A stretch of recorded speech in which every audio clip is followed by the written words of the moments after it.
Welcome back. I'm so excited to share this interview with you with my friend Amy Liz Harrison. She is a supermom, and it is no joke. She's a mother of 8 children, best-selling author, sobriety coach, and recovery mental health advocate with over a decade of sobriety under her belt. I had the pleasure of meeting her in person finally in Los Angeles recently.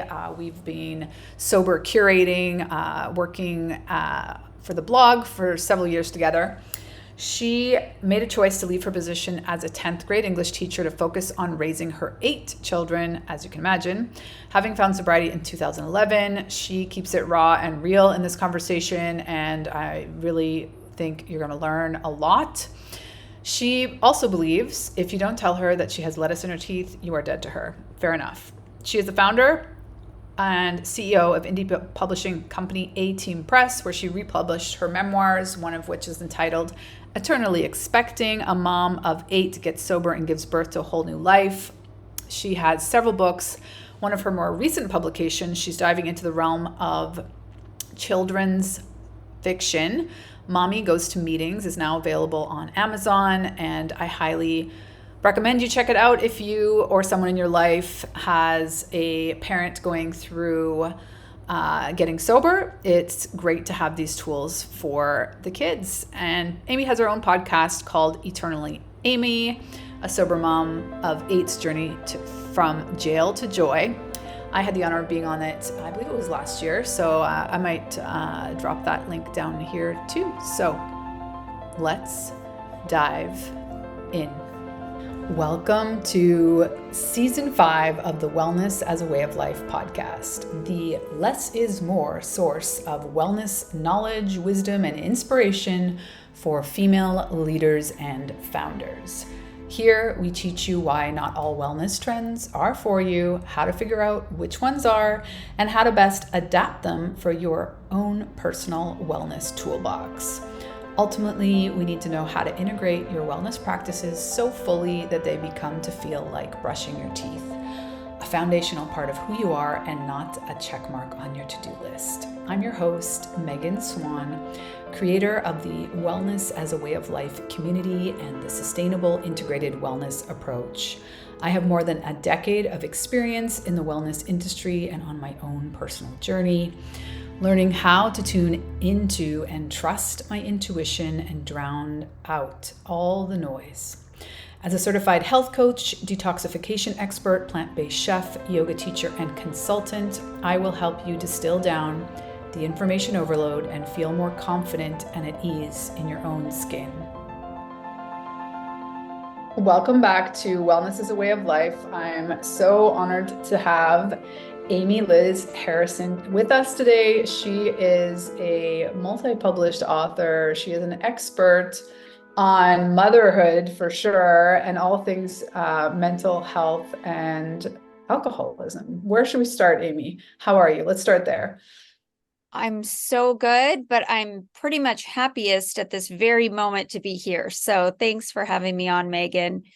And I mean, I got sober in 2011, and it's been a journey ever since then. And it's been, I think, kind of almost like watching a little kid learn to walk, watching, a little bit of a stumble here and there. But I found my way. And what I love about this recovery journey in general is that we can all kind of go about it in our own different manners, and it all works. It all counts, And so I love that so much about sobriety. So if you want me to kind of give like a brief overview of my story, I'm happy to do that, or kind of what my life is like now, either way. Yeah, no, like paint the picture a little, Yeah. with some major catalysts, and give the audience a bit more depth of, how much you really know what you're talking about here. Well, I'll qualify myself as an alcoholic. I call myself an alcoholic. I know people have different terms they like to use this day. Here for it, support it, and love it. But I basically was born and raised into a very happy, for all intents and purposes, non-alcoholic home. And I never even really drank before I turned 21.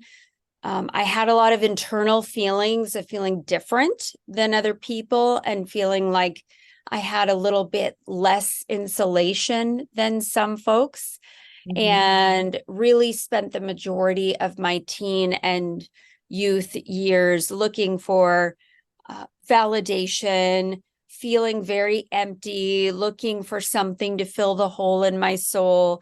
And at that time, what that was for me was church and church groups.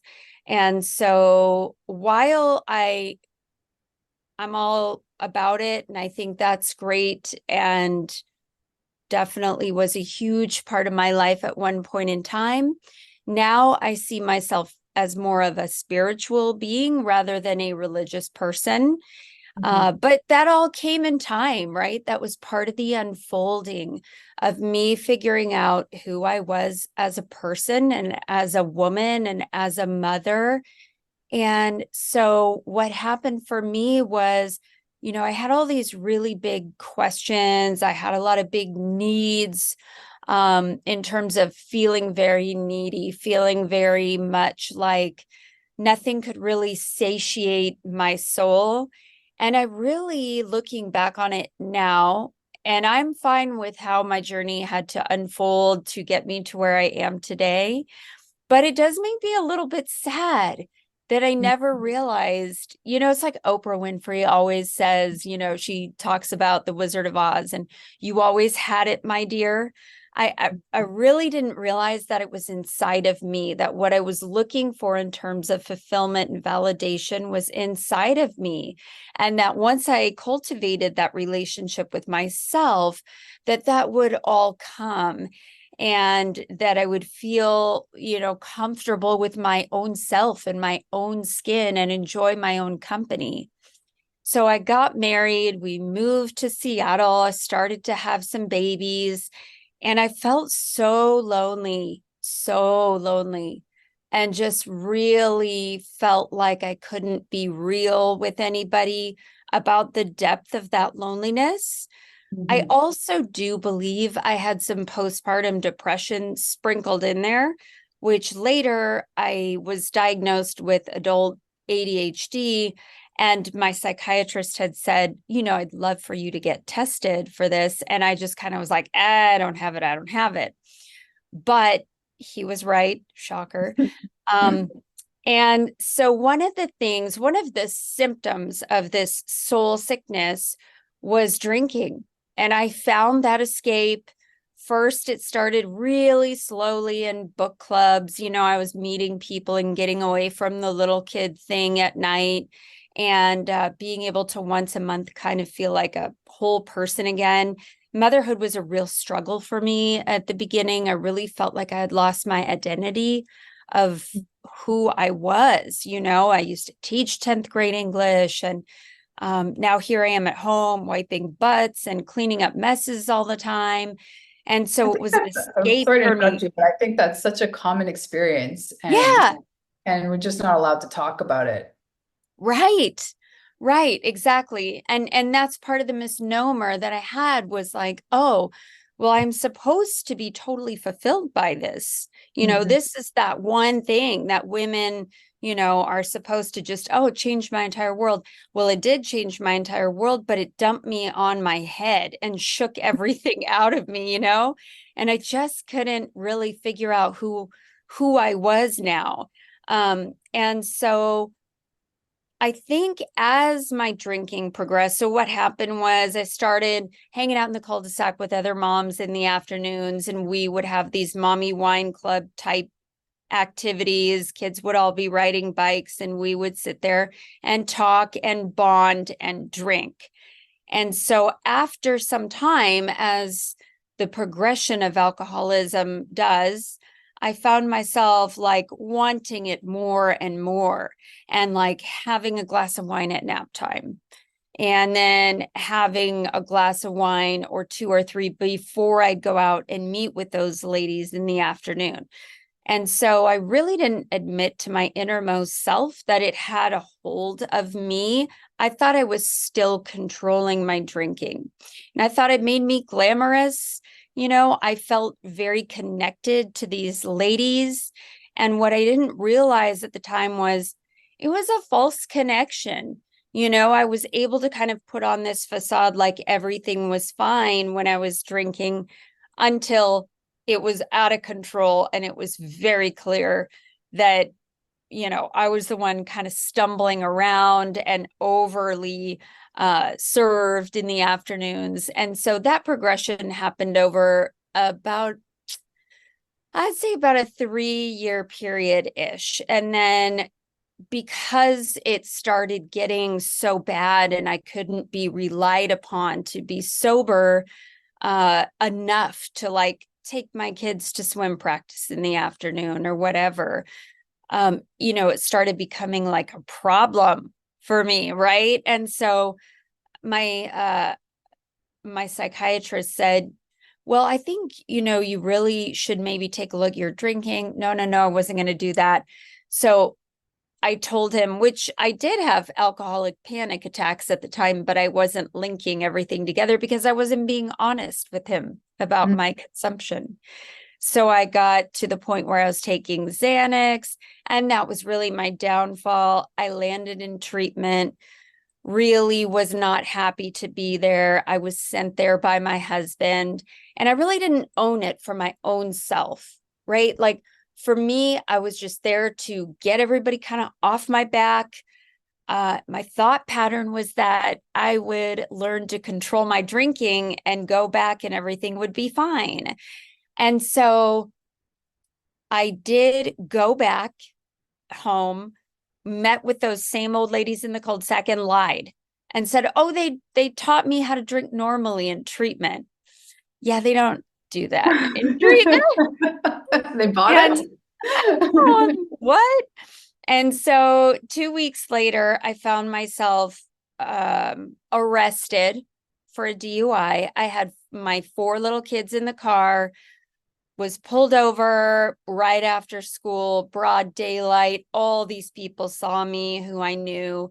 And boom, I was in King County Jail for the night.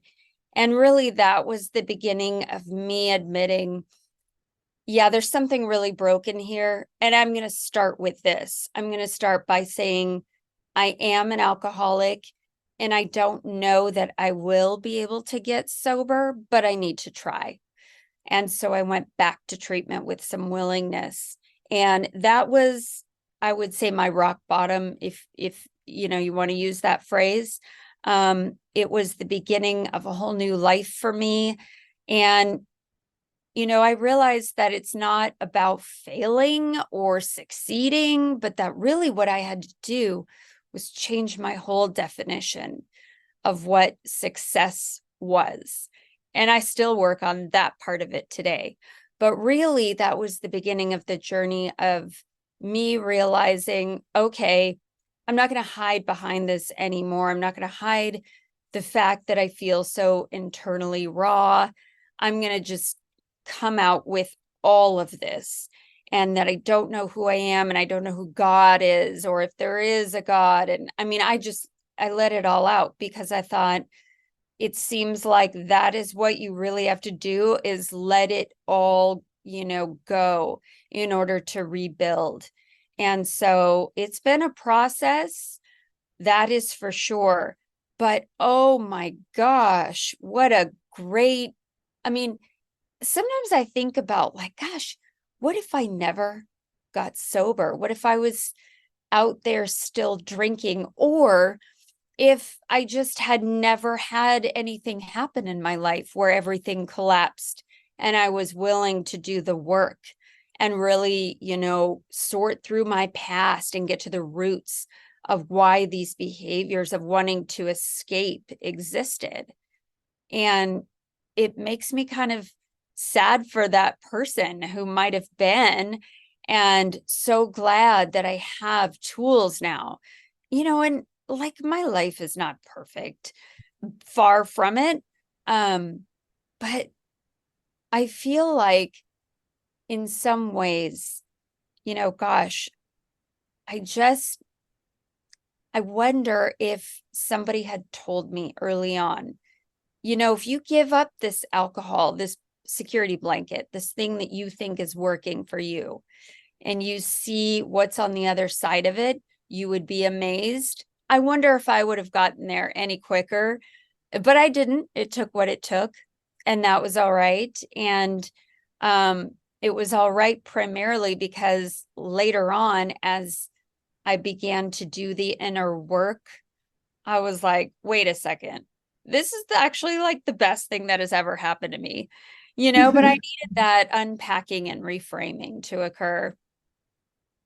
Yeah, well, I think, neither of us had role models like us back then, right? Like I Right. couldn't even think of one semi-famous or, I mean, it was just a completely different world. But I don't spend a lot of time, but I have also thought those thoughts of, if I it just been laid out for me as like a real option, or just understanding how it's, you know, either worsening whatever existing mental health issues are going on, or potentially even creating them. So I'd love to, I mean, you said so much, and I just love how, forthcoming and transparent you are on your story. I think it's so powerful. And, there's so many things that you said that I think many, many women, mothers or not, can relate to, in terms of, just not feeling like you quite belong, or there's just like something. And, we're sold this narrative that alcohol connects us. You have deep conversations and deep girly interactions, and yet where are they when you don't want to drink anymore, right? Same girlfriends. Absolutely. Yes. Yes. And I So had that experience. yeah, I mean, I'm sure we Yeah. could talk a lot about that, but I'd love to know more about your sort of insight now, looking back, because I'm guessing now you have been tested for ADHD. And like, looking back, can you see more now how the alcohol was just, adding fire, Hmm. or just maybe not allowing you to see things any differently?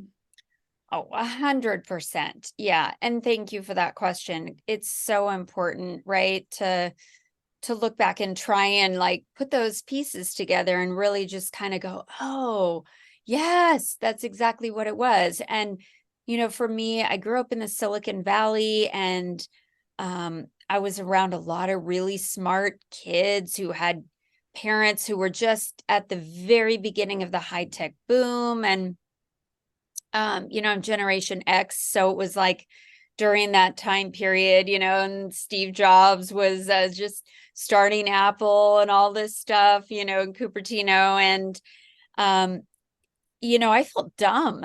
I really felt stupid because I didn't learn as quickly or in the same way as a lot of my classmates. And so that continued into my teen years. It continued all the way through college, about like, man, I'm not quite getting it with the same speed as everybody else, or in the same teaching modalities as everybody else was able to understand the concepts that were being presented. And I Mhm. never understood that, maybe there was a certain way that I learned that was different. And I think that that's a key right there, is that, yeah, okay, I was a little different, and that was all right. And I think that at that time period anyway, it was just hard to be faced with that word different, because it was not really celebrated, right? In the I was same gonna way. say, like, now I think you could even describe it as a gift, right? Like, there's so Yeah, much awareness around neurodivergence as just being like a different zone of genius, or a different way of looking at the world, not different in a bad way, just like adding another lens to our world. absolutely. Yeah, absolutely. And because I felt, insecure and dumb and, like overly sensitive and all of this stuff. And I had rejection sensitivity. And then once I found alcohol, it was like, oh my gosh, like I can breathe. That's how it felt initially. Mhm. And then later, when my life spiraled out of control, right? That was when I was really like, now even this isn't working. And that's when I really felt screwed. Like, I don't know what I'm going to do now because none of this stuff is like, how do I operate in life? And I felt guilty because now, I had kids and I'm this mother who can't get her shit together. And I just really felt that powerful, like, I think it might be a mistake that I'm here, and I went through all the suicidal ideations, and I apologize. I probably should have set a trigger warning before I said that. So you can put that on if you want. But I had all of that angst of like, I actually hate myself kind of thing. But now looking back, once I realized that taking all of that work and time and tears, that once I got sober to really examine my life and the roots of why is it that I felt dumb? Well, I didn't know anything about ADHD. Well, I didn't really know anything about the world of spirituality versus religion because, you're brought up with one way and generally frowned upon if there are other pathways that might be different to some of those really strong religious um, ways of life. And so, just all of these things. So the one thing I do want to say for sure, I'm like I do not think of myself as a victim of anything. I really believe that it is empowering for us as women to examine our pasts and to really sort through sort of those junk drawers of things that we just put away and we don't deal with, but we actually do deal with because, they're sort of festering there. And we know that there's stuff shoved in that junk drawer that we don't want anybody to see, right? And now that we're in 2024 and we live in this Instagram world and it's curated and for sure we have shifted, right? We have turned the dial on being vulnerable and being like, oh, everything is not as it seems in the social It's media not world. okay. Yeah. Right. That it's great. And that is wonderful. But I feel also super strongly that, we as women, I mean, we got to be able to say, yeah, I mean, come over. My house is a friggin' mess.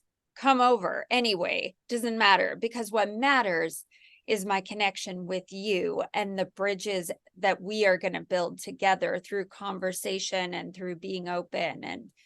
And I didn't know how to do that before. I really did not know how to do that. And I still struggle with it. Sometimes I'm like, oh my gosh, like just last night, we had friends over and they're like really gourmet cooks. I am not. And so I had that angst rise up again, like, oh, dang, they're going to be like, why do we have to go to her house? And these are people who know and love me. But it's still just part of, being a human being and just feeling sort of like, oh, that's kind of uncomfortable sometimes. And when I say it, it takes the power out of it, and then I feel better. So that's been the biggest part for me is really using that piece of, for me, it was 12-step meetings and CBT but whatever it is that people find that helps them process, like all day long, I'm here for Yeah. that because Well, I'd love if we could just drill down a little bit more because a lot of women that listen to this podcast would probably not put themselves in a category of having a quote unquote problem, right? And I think had I had the insight, the information earlier of just how directly my, ongoing increasing lack of self-confidence and low level depression was just this loop of drinking. I was very high functioning. Uh, but I just probably would have decided to look at it earlier. Mm. Because I don't think I appreciated like how direct that relationship was until I was free from it, and it just got better and better and better as like the Mhm. layers of months and years came off. Just realizing how much you become, yeah, I mean, connected, you rely on just the buzz and the physical buzz, but then I think all the things that we've been talking about, like that group of girlfriends, or the book club, or like you associate all of this as being like the thing that is, making you feel better, or that's self-care, or that's for you, as a mom who has very little time to herself, probably. And just how powerful those stories we tell ourselves become, that it's really hard to kind of, until you're out of it, to see like what was going on. Yeah. Yep. And I think that's so key. I mean, looking back on all of it now, I mean, the pain that I felt when I looked in the mirror was really telling. And I really did not, for me, I'm not one of those people who like woke up in the morning and was like, oh, I'm not going to drink today. It got to the point toward the end of my drinking where I just thought, I'm not going to tell myself that I'm not going to drink today, because I know that I am. And so if I say that I'm not going to drink and then I do, I'm going to have another log of failure on the fire that was just already consuming me, right? And so I literally felt stuck. I felt like my feet were in cement blocks, and I was unwilling to give up booze, unwilling, until I hit that rock bottom, because I thought that's my treat. It is the one and only thing I have. And this is at the point, again, it was at the end, right, where it really wasn't working for me. And I knew that. I was constantly chasing a buzz that I could never keep. I could achieve it for, 20 minutes, and then it was like, I need another drink. I mean, I was to the point I had to look up the liquor laws in different states, so that if I was traveling with my kids, it's like, okay, when I land, how am I going to get booze? I was doing all that stuff, which presents as unmanageability in my life, right? Like that basically was like, yeah, this is a sign that if you're desperate enough to, be looking up the liquor laws and be constantly like, where's my next drink coming from? How am I going to feel that sense of ease and comfort again? Mhm. I just look back on it now and I'm like, I can't believe I was so captive to alcohol the way that I was, but oh, it is fresh in my mind. Like I can also recall that feeling, and I just, wow, I don't want that back ever again. Um, and I think that, it's amazing once I started acting my way into new thinking. So it's not like magically, I went to treatment the second time and I was like, yay, I'm willing. This is great. I'm going to quit drinking. No, it was horrible, right? Like the first few weeks were like all I could think about was drinking. I had that real obsession with alcohol and really had to get to the point where I was praying to a God that I didn't really even know whether it existed or not, but just to release me from that bondage so I could at least hear what was kind of being said, or and what I was reading through um the different books and the different podcasts and blogs that I was taking in at the time. I shouldn't say podcasts, it was more at that time, it was like tapes. But anyway, um, but it was huge. Once I sort of had that clarity shift of like, maybe this alcohol, maybe this drinking was a really big part of the problem. Once I kind of, that air sort of cleared and I could kind of breathe a little bit, that allowed for like this open expansion of like, well, shoot, I mean, maybe anything's possible. Maybe actually a life without booze is not impossible, and maybe it could actually be kind of fulfilling.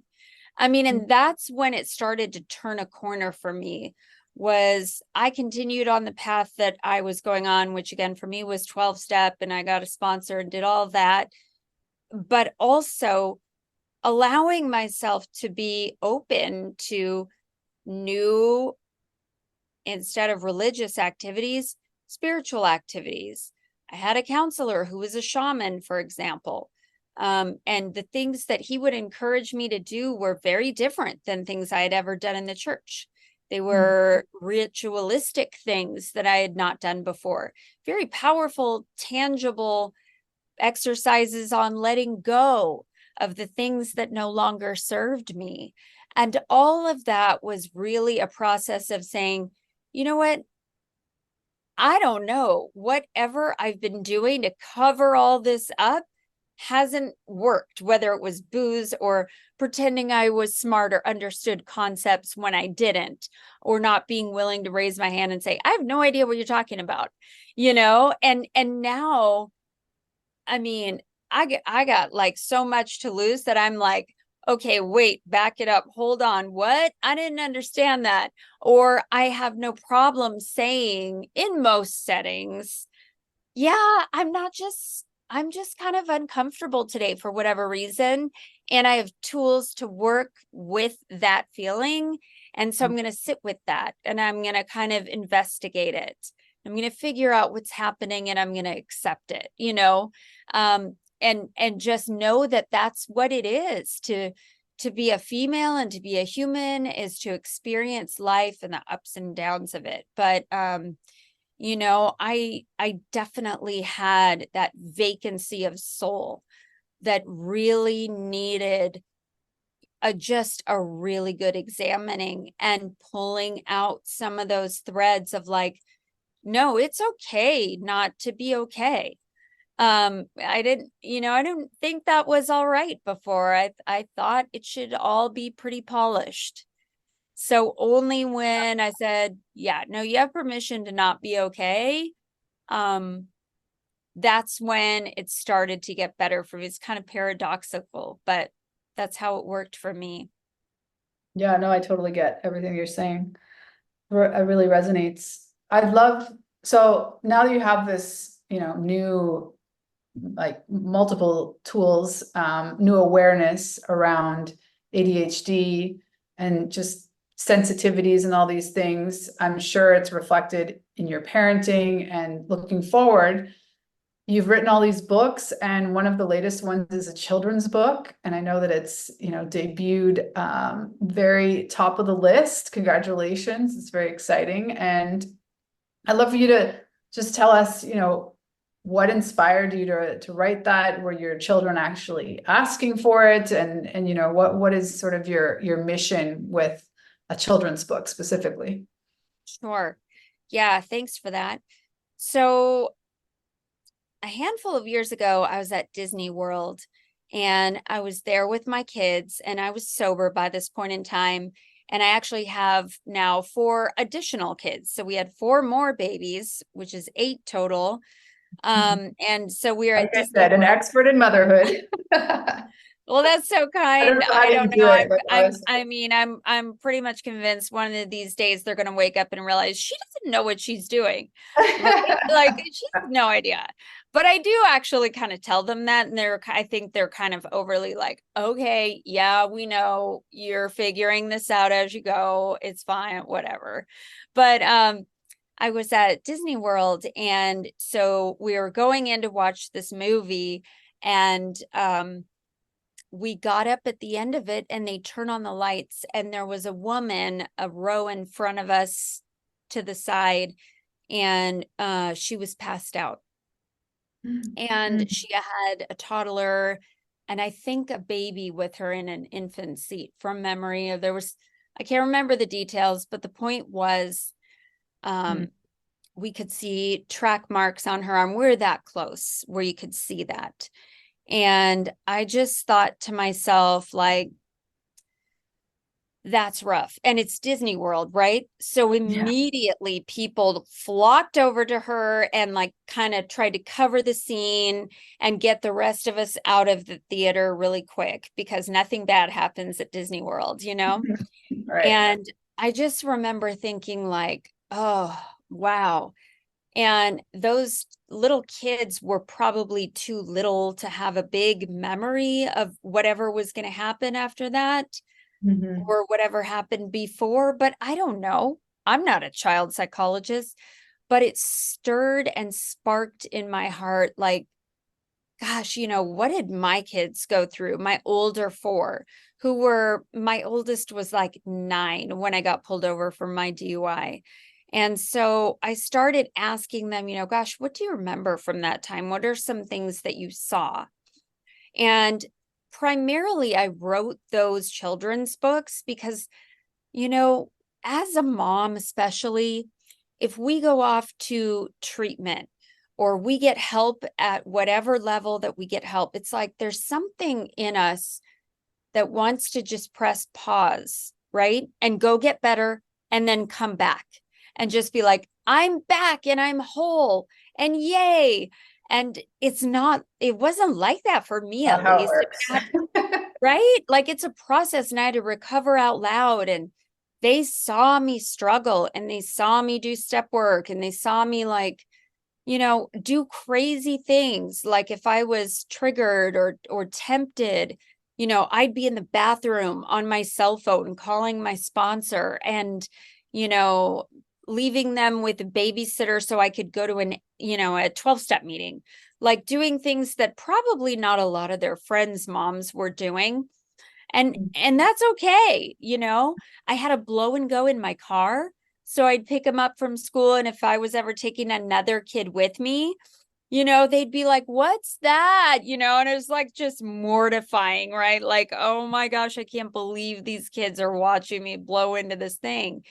But, it's so important. I know for me growing up, like I didn't see my parents as people at all, like going through their own stressors and their own healing processes of anything. I just saw them as like they were just my mom and dad, and they were the authority or whatever. And so now, especially that my older four are so much older and we have such open relationships, Mm. it's like I wouldn't trade recovering out loud for the world. Now, it wasn't always easy, right? There were some things that I had to let my older kids go through that, they just had to go through.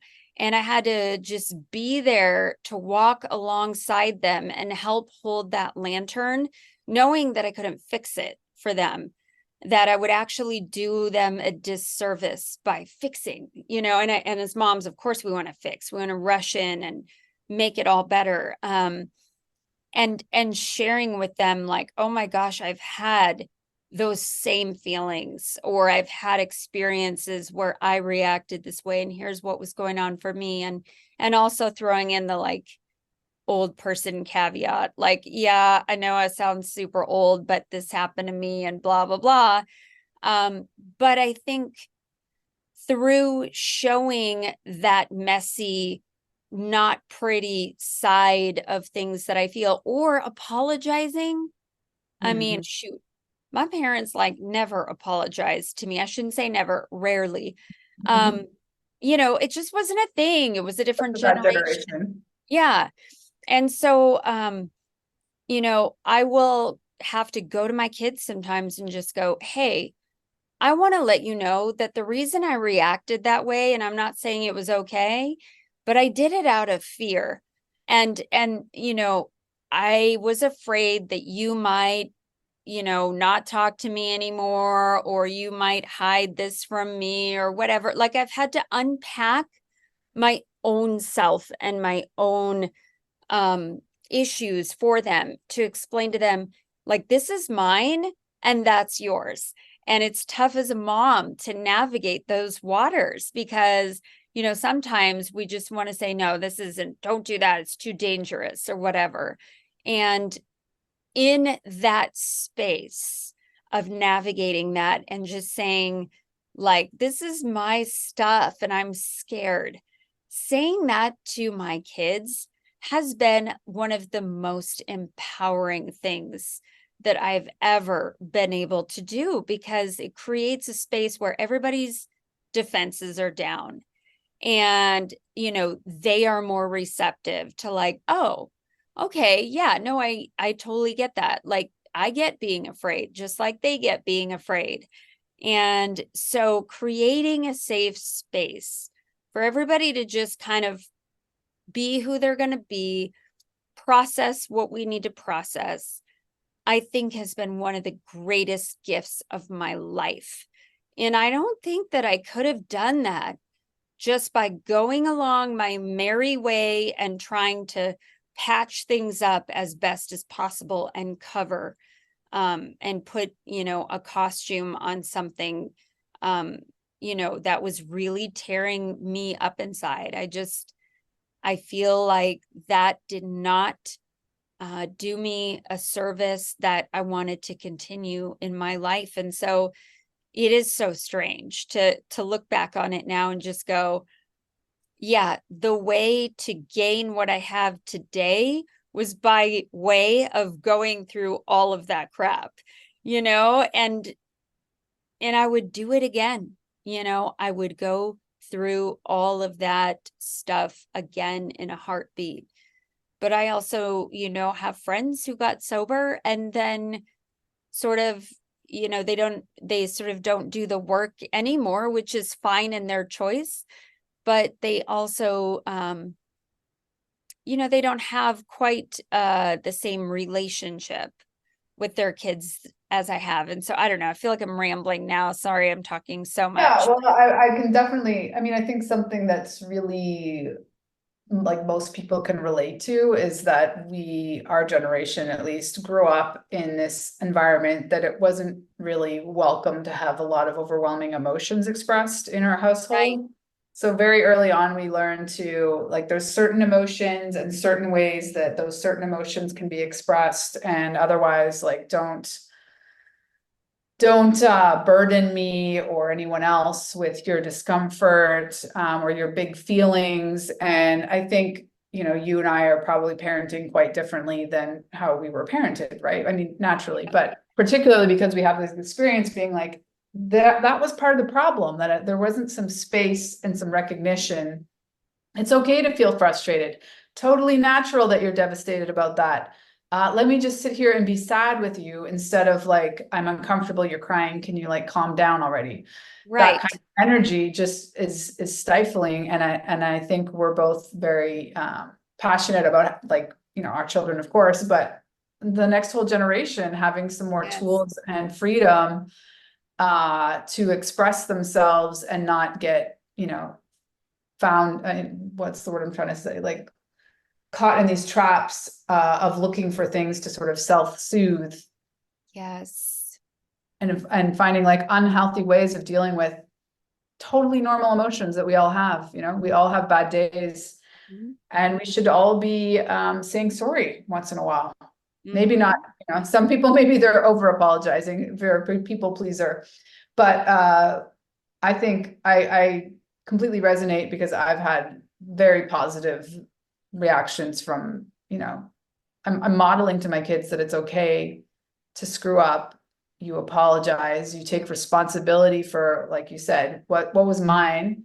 Mm-hmm. Also point out, there was this thing that, might have been part of you, but it's still not acceptable how I reacted, and just owning it, and holding space for people to have big emotions. So tell us more about like the specifics. So is it a series of books or it's a book? 5 books. Okay. And what it is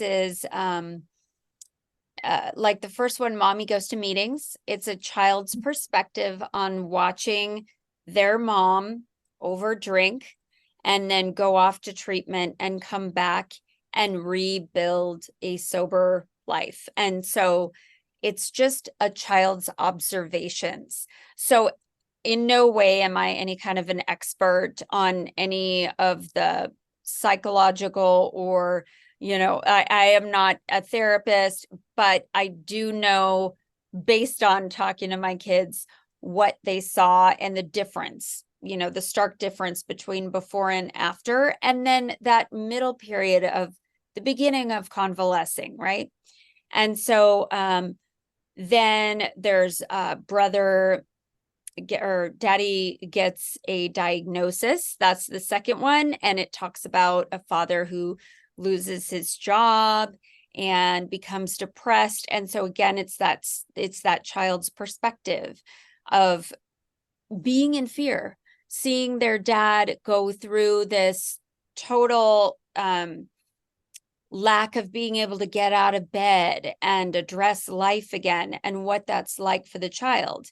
And I think a lot of times, when we go through things, we forget that, like, oh, our kid is seeing us, and not that we have to protect them from it, but that they are learning and they're seeing these things.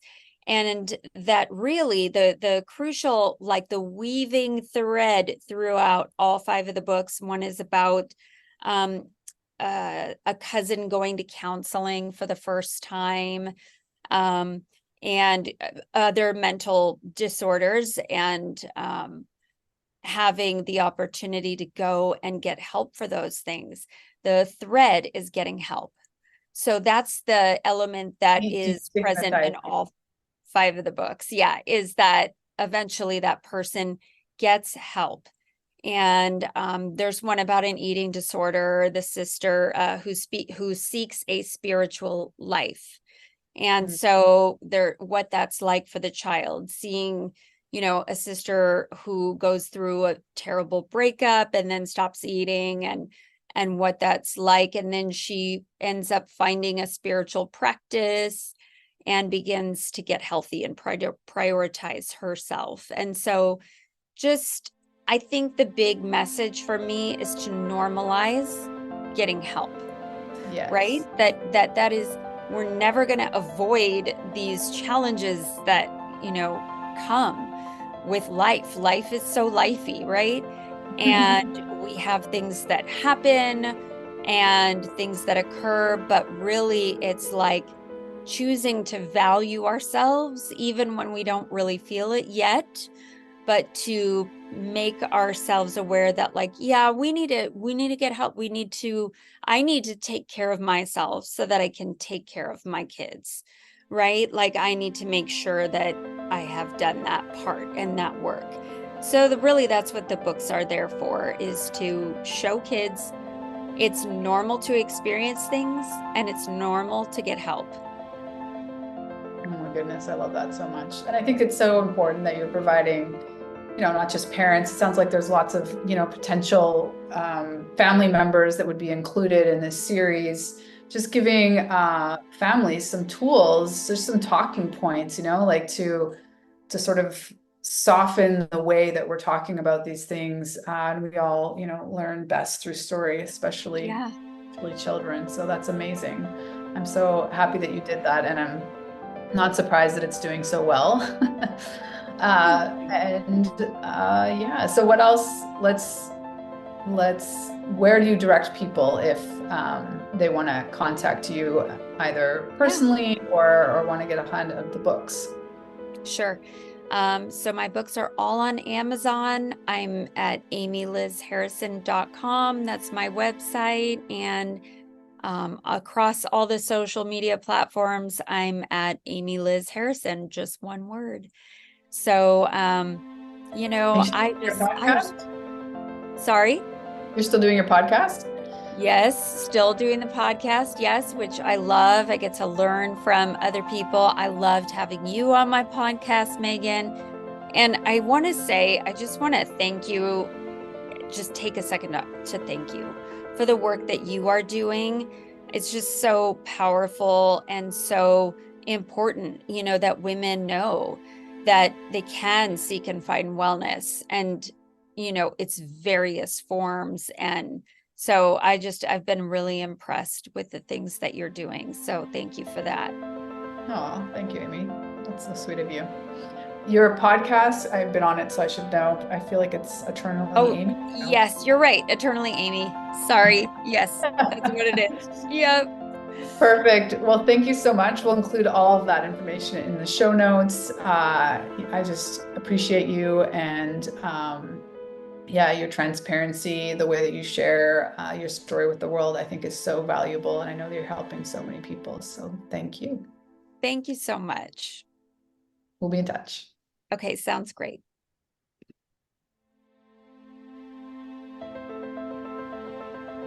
Hey there, one last thing I wanted to share with you.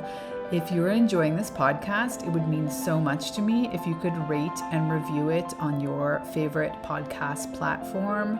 It really does help us grow the show, and this being so important to me to get this message out to more women to help them optimize their wellness and ultimately their lives. This is my mission, and I would greatly appreciate it if you could support the podcast by rating and reviewing.